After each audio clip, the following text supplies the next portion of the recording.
ನಮಸ್ಕಾರ. ಕನ್ನಡ ಒನ್ನೆಗೆ ಸ್ವಾಗತ. ನಾನು ನಿಮ್ಮ ಭಾಗ್ಯನಾರಾಯಣ ಬೊಗ್ಗವರಪು. ಯಾವುದೇ ಕಾರಣಕ್ಕೂ ನಿತೀಶ್ ಕುಮಾರ್ ಅವರನ್ನ ಮುಖ್ಯಮಂತ್ರಿ ಅಭ್ಯರ್ಥಿಯಾಗಿ ಘೋಷಣೆ ಮಾಡೋದಿಲ್ಲ.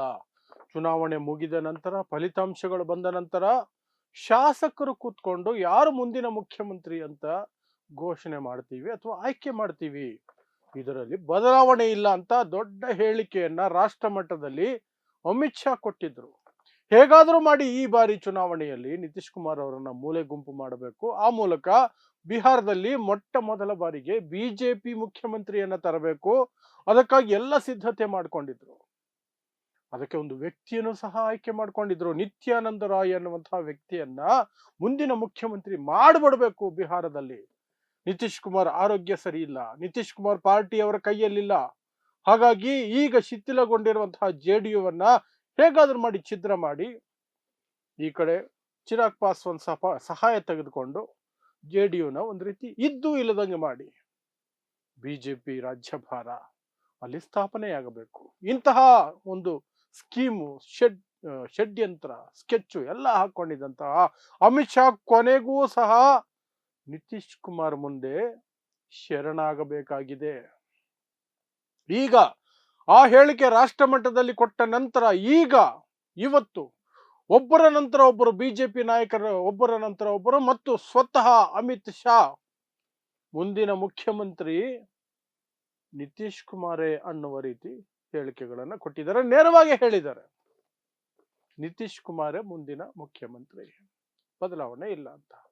ಸೊ ಹಾಗಾದ್ರೆ ಏನೆಲ್ಲ ಘಟನಾವಳಿಗಳು ನಡೀತು ಮತ್ತು ನಿತೀಶ್ ಕುಮಾರ್ ಅನಾರೋಗ್ಯದ ನಡುವೆ ತಮ್ಮ ಪಕ್ಷನೇ ತಮ್ಮ ಹತೋಟಿಯಲ್ಲಿ ಇಲ್ಲದ ಸಂದರ್ಭದಲ್ಲಿಯೂ ಸಹ ಹೇಗೆ ಅಮಿತ್ ಶಾನ ಬಗ್ಗಿಸಿದ್ರು, ಹೇಗೆ ಅಮಿತ್ ಶಾನ ಶರಣಾಗತಿಗೆ ತಂದು ನಿಲ್ಲಿಸಿದ್ರು, ಅದರ ಬಗ್ಗೆ ಒಂದಷ್ಟು ವಿಶ್ಲೇಷಣೆಯನ್ನ ಮಾಡ್ತೀನಿ. ನಿಮಗೆ ಗೊತ್ತಿರೋ ಹಾಗೆ ನವೆಂಬರ್ 6 ಮತ್ತು ನವೆಂಬರ್ 11ನೇ ತಾರೀಕು ಬಿಹಾರದಲ್ಲಿ ವಿಧಾನಸಭಾ ಚುನಾವಣೆಗಳಿದೆ. ನವೆಂಬರ್ 14ನೇ ತಾರೀಕು ಫಲಿತಾಂಶಗಳು ಬರ್ತವೆ. ಆ ಸನ್ನಿವೇಶದಲ್ಲಿ ಹಗ್ಗ ಜಗ್ಗಾಟ ದೊಡ್ಡ ಮಟ್ಟದಲ್ಲಿ ನಡೀತಾ ಇದೆ. ಈ ಕಡೆ NDA ಮೈತ್ರಿಕೂಟ, ಆ ಕಡೆ ಮಹಾಗಠಬಂಧನ್ ಅಥವಾ ರಾಷ್ಟ್ರ ಮಟ್ಟದಲ್ಲಿ ಇಂಡಿಯಾ ಮೈತ್ರಿಕೂಟ ಏನಿದೆ ಅದು ಚುನಾವಣೆಯಲ್ಲಿ ಒಬ್ಬರಿಗೆ ವಿರುದ್ಧ ಒಬ್ಬರು ಸ್ಪರ್ಧೆ ಮಾಡ್ತಿದ್ದಾರೆ. ಸೀಟು ಹಂಚಿಕೆ ಸಂದರ್ಭದಲ್ಲಿ ಎರಡೂ ಮೈತ್ರಿಕೂಟಗಳಲ್ಲಿ ಸಾಕಷ್ಟು ಗೊಂದಲಗಳಿತ್ತು. ಈಗ ಅದೆಲ್ಲ ಮುಗಿದ ಅಧ್ಯಾಯ. ಯಾಕೆಂದ್ರೆ ಈಗ ಚುನಾವಣಾ ಪ್ರಚಾರಗಳು ಉತ್ತುಂಗದಲ್ಲಿರುವಂತಹ ಸನ್ನಿವೇಶ. ಯಾವುದೇ ಕಾರಣಕ್ಕೂ ಸಹ ಇನ್ನು ಹಳೆಯದನ್ನ ಕೆದಕೊಂಡು ಒಬ್ರಿಗೊಬ್ರು ಲಾಸ್ ಮಾಡ್ಕೊಳ್ಳೋಕೆ ಯಾರು ಇಷ್ಟಪಡಲ್ಲ. ಆದ್ರೆ ಇಂತಹ ಸನ್ನಿವೇಶದಲ್ಲಿಯೂ ಸಹ ಮಹಾರಾಷ್ಟ್ರದಲ್ಲಿ ಮಾಡಿದಂತೆ ಬಿಹಾರದಲ್ಲಿ ಸಹ ಮಾಡಬೇಕು. ಹೇಗಾದ್ರೂ ಮಾಡಿ ಏಕನಾಥ್ ಶಿಂದೆ ನೇತೃತ್ವದಲ್ಲಿ ಚುನಾವಣೆ ಅಂತ ಹೇಳಿ ಮುಖ್ಯಮಂತ್ರಿ ಅವರೇ ಮುಂದೆ ನಾವು ಗೆದ್ರೆ ಅಂತ ಹೇಳಲಿಲ್ಲ. ಅವರ ನೇತೃತ್ವ ಅನ್ಕೊಂಡು ಚುನಾವಣೆಗೆ ಹೋದ್ರು, ಚುನಾವಣೆ ಗೆದ್ರು. ಗೆದ್ದ ತಕ್ಷಣ ಪ್ಲೇಟ್ ಉಲ್ಟಾ ಮಾಡಿದ್ರು. ಯಾರು? ಬಿಜೆಪಿ, ಅಮಿತ್ ಶಾ, ನರೇಂದ್ರ ಮೋದಿ ಉಲ್ಟಾ ಮಾಡಿದ್ರು. ಏಕನಾಥ್ ಶಿಂದೆನ CM ಸ್ಥಾನದಿಂದ ಪಕ್ಕಕ್ಕೆ ಸರಿಸಿ ದೇವೇಂದ್ರ ಫಡ್ನವೀಸ್ನ ಮುಖ್ಯಮಂತ್ರಿ ಮಾಡಿದ್ರು. ಯಾವ ಏಕನಾಥ್ ಶಿಂದೆ ಮುಖ್ಯಮಂತ್ರಿ ಆಗಿದ್ರೋ ಅವರು ವಿಧಿ ಇಲ್ಲದೆ ತಮ್ಮ ಪಕ್ಷವನ್ನ ರಕ್ಷಣೆ ಮಾಡ್ಕೊಳ್ಳೋದಕ್ಕೆ ಉಪಮುಖ್ಯಮಂತ್ರಿ ಆಗಬೇಕಾಯಿತು. ಅಧಿಕಾರವನ್ನ ಗಟ್ಟಿಯಾಗಿ ಇಟ್ಕೊಳ್ಳೋದಕ್ಕೆ ಮುಖ್ಯಮಂತ್ರಿಯಿಂದ ಉಪಮುಖ್ಯಮಂತ್ರಿ ಒಂದು ರೀತಿ ಡೌನ್ ಗ್ರೇಡ್ ಆಗಿದ್ದು. ಆದರೂ ಸಹ ಮಾಡಲೇಬೇಕಾದಂತಹ ಸನ್ನಿವೇಶವನ್ನ ಬಿಜೆಪಿಯಲ್ಲಿ ಕ್ರಿಯೇಟ್ ಮಾಡಿರ್ತು. ಅದೇ ರೀತಿಯ ತಂತ್ರಗಾರಿಕೆಯನ್ನ, ಅದೇ ಒಂದು ರೀತಿಯ ಲೆಕ್ಕಾಚಾರವನ್ನ ಬಿಹಾರದಲ್ಲಿ ಮಾಡಬೇಕು ಅನ್ನೋದು ಅಮಿತ್ ಶಾ ಪ್ಲಾನ್.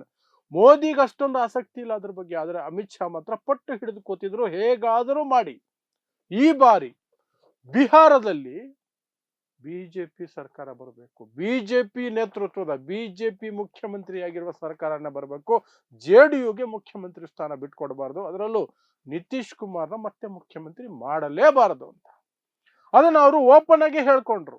ರಾಷ್ಟ್ರ ಮಟ್ಟದಲ್ಲಿ ರಾಷ್ಟ್ರೀಯ ವಾಹಿನಿಯ ಸಂದರ್ಶನದ ಸಂದರ್ಭದಲ್ಲಿ ಇಡೀ ದೇಶಕ್ಕೆ ಗೊತ್ತಾಗುವಂಗೆ ಘೋಷಣೆ ಮಾಡಿದ್ರು, ಮುಖ್ಯಮಂತ್ರಿ ಅಭ್ಯರ್ಥಿ ಇಲ್ಲ. ಚುನಾವಣೆ ಮುಗಿದ ನಂತರ ಶಾಸಕರೆಲ್ಲ ಕೂತ್ಕೊಂಡು ತಮ್ಮ ನಾಯಕನನ್ನ ಆಯ್ಕೆ ಮಾಡ್ಕೊಳ್ತಾರೆ.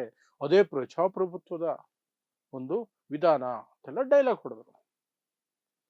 ಅದು ಹೇಗಿತ್ತು ಅಂದ್ರೆ ನಿತೀಶ್ ಕುಮಾರನ್ನ ಮುಖ್ಯಮಂತ್ರಿ ಮಾಡೋದೇ ಇಲ್ಲ ಅಂತ. ಆದ್ರೆ ಅದು ಇಡೀ ಬಿಹಾರದಲ್ಲಿ ನೆಗೆಟಿವ್ ವೈಬ್ ಅನ್ನ ಕಳಿಸ್ತು. ಬಿಜೆಪಿಗೆ ಓಟ್ ಬೀಳ್ತಿರೋದು ಸಹ ಕೆಲವು ಕ್ಷೇತ್ರಗಳಲ್ಲಿ ನಿತೀಶ್ ಕುಮಾರ್ ಹೆಸರಿಗೇನೆ. ನಿತೀಶ್ ಕುಮಾರ್ ಯಾವ ಕಡೆ ಇದ್ರೆ ಆ ಕಡೆಗೆ ಓಟ್ ಹಾಕ್ತಾರೆ. ನಿತೀಶ್ ಕುಮಾರ್ ಮಹಾಗಠಬಂಧನ್ ಜೊತೆ ಒಮ್ಮೆ ಹೋಗಿದ್ರು, ಆಗ ಎಲ್ಲ ಓಟುಗಳು ಮಹಾಗಠಬಂಧನ್, ಲಾಲು, ತೇಜಸ್ವಿ, ಕಾಂಗ್ರೆಸ್, ಕಮ್ಯುನಿಸ್ಟ್ ಈ ಕಡೆಗೆ ವಾಲಿದ್ವು. ಯಾವಾಗ ನಿತೀಶ್ ಕುಮಾರ್ NDA ಕಡೆಗೆ ವಾಪಸ್ ಬಂದ್ರು ಮತ್ತೆ ಈ ಕಡೆಗೆ ವಾಲ್ತು. ಈ ರೀತಿ 3-4 ಸಲ ಆಗಿದೆ. ಅಂದ್ರೆ ನಿತೀಶ್ ಕುಮಾರ್ ಯಾವ ಕಡೆ ಹೋಗ್ತಾರೋ ಆ ಕಡೆಗೆ ತಮ್ಮ ಮತವನ್ನ ಚಲಾಯಿಸುವಂತಹ ಒಂದು ಮನಸ್ಥಿತಿಯನ್ನ ಸಾಕಷ್ಟು ಮತದಾರರು ಬಿಹಾರದಲ್ಲಿ ಮಾಡ್ಕೊಂಡಿದ್ದಾರೆ. ಹಾಗಾಗಿ ನಿತೀಶ್ ಕುಮಾರ್ ಯಾರ ಜೊತೆಲಿ ಇರ್ತಾರೋ ಅವರಿಗೆ ಗೆಲುವು. ಇವರೇನ್ ಅನ್ಕೊಂಡ್ರು, ಇಲ್ಲ ನಿತೀಶ್ ಅನಾರೋಗ್ಯದಲ್ಲಿದ್ದಾರೆ, ಹೆಚ್ಚು ಹೋರಾಟ ಮಾಡೋದಕ್ಕೆ ಅವರಿಂದ ಸಾಧ್ಯ ಇಲ್ಲ, ಪ್ರತಿರೋಧನ ಒಡ್ಡೋದಕ್ಕೆ ಸಾಧ್ಯ ಇಲ್ಲ, ಹಾಗಾಗಿ ನಾವೊಂದು ಗೇಮ್ ಆಡೋಣ.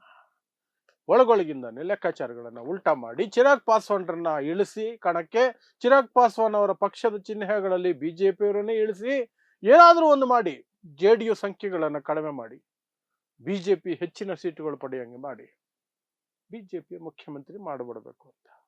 ಆದ್ರೆ ಬಿಹಾರದಲ್ಲಿ ಅದರ ನೆಗೆಟಿವ್ ವೈಬ್, ನಾನು ಹೇಳ್ದಂಗೆ ನೆಗೆಟಿವ್ ವೈಬ್ ಹೋಗೋಕೆ ಶುರುವಾಯ್ತು. ಎಲ್ಲ ಕಡೆಯಿಂದಲೂ ಸಹ ಪ್ರತಿಕ್ರಿಯೆಗಳು ಬರೋದಕ್ಕೆ ಶುರುವಾಯ್ತು. ಜನ ಬಿಜೆಪಿಯನ್ನ ವಿರೋಧಿಸೋದಕ್ಕೆ ಶುರು ಮಾಡೋದು.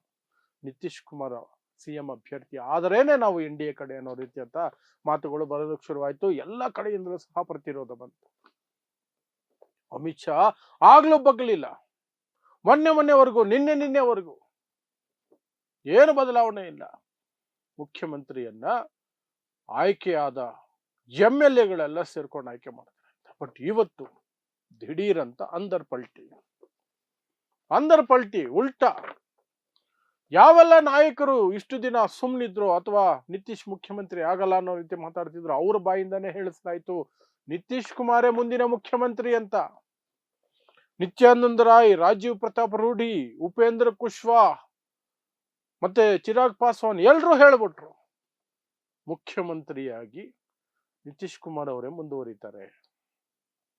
ಸೂರ್ಯ ಪೂರ್ವದಲ್ಲಿ ಹುಟ್ಟೋದು ಎಷ್ಟು ಸತ್ಯನೋ ನಿತೀಶ್ ಕುಮಾರ್ ಮುಖ್ಯಮಂತ್ರಿಯಾಗಿ ಮುಂದುವರಿಯೋದು ಅಷ್ಟೇ ಸತ್ಯ ಅನ್ನೋ ಮಟ್ಟಕ್ಕೆ ಮಾತಾಡಿದ್ರು.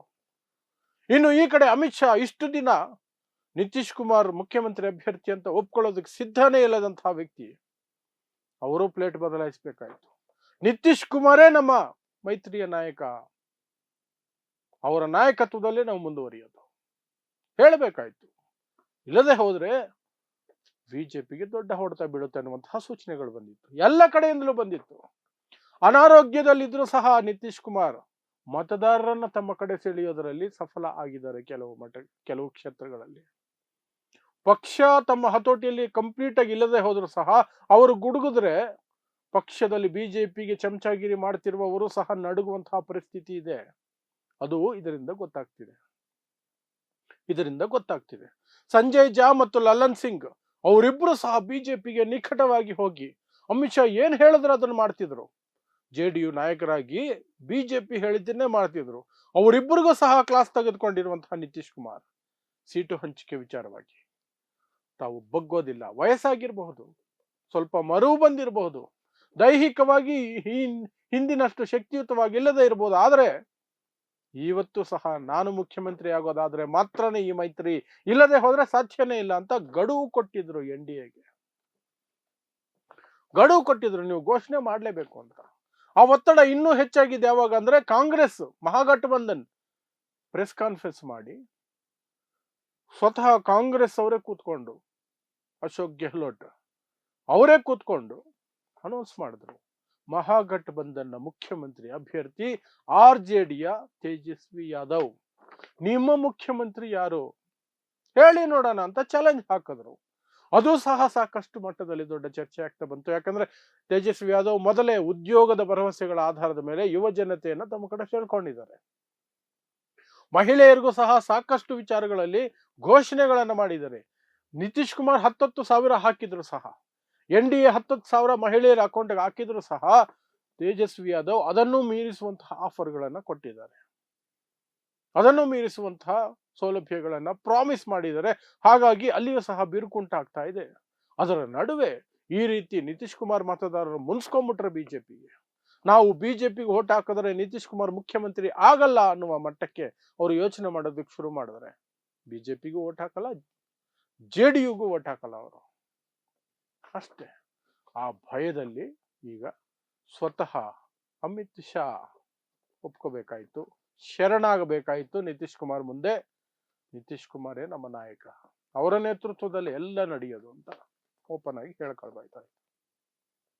ಸೊ ಇದಿಷ್ಟು ಬಿಹಾರ ಚುನಾವಣೆಯಲ್ಲಾಗಿರುವಂತಹ ಹೊಸ ಡೆವಲಪ್ಮೆಂಟ್. ಇಲ್ಲಿಯವರೆಗೆ ಕೇವಲ ಮಹಾಗಠಬಂಧನ್ ಮಾತ್ರ ಮುಖ್ಯಮಂತ್ರಿ ಅಭ್ಯರ್ಥಿ ಇಟ್ಕೊಂಡಿತ್ತು. ಈಗ NDA ಸಹ ನಿತೀಶ್ ಕುಮಾರೇ ನಮ್ಮ ಮುಖ್ಯಮಂತ್ರಿ ಅಭ್ಯರ್ಥಿ ಅಂತ ಆಲ್ಮೋಸ್ಟ್ ಘೋಷಣೆ ಮಾಡ್ಕೊಂಡಿದೆ. ಸೊ ಈಗ ಟಕ್ಕರ್ ಇರುತ್ತೆ, ಫೈಟ್ ಇರುತ್ತೆ. ಏನಾಗುತ್ತೆ ನವೆಂಬರ್ 14ನೇ ತಾರೀಕು ಫಲಿತಾಂಶಗಳು ಬಂದ್ರೆ ಗೊತ್ತಾಗುತ್ತೆ.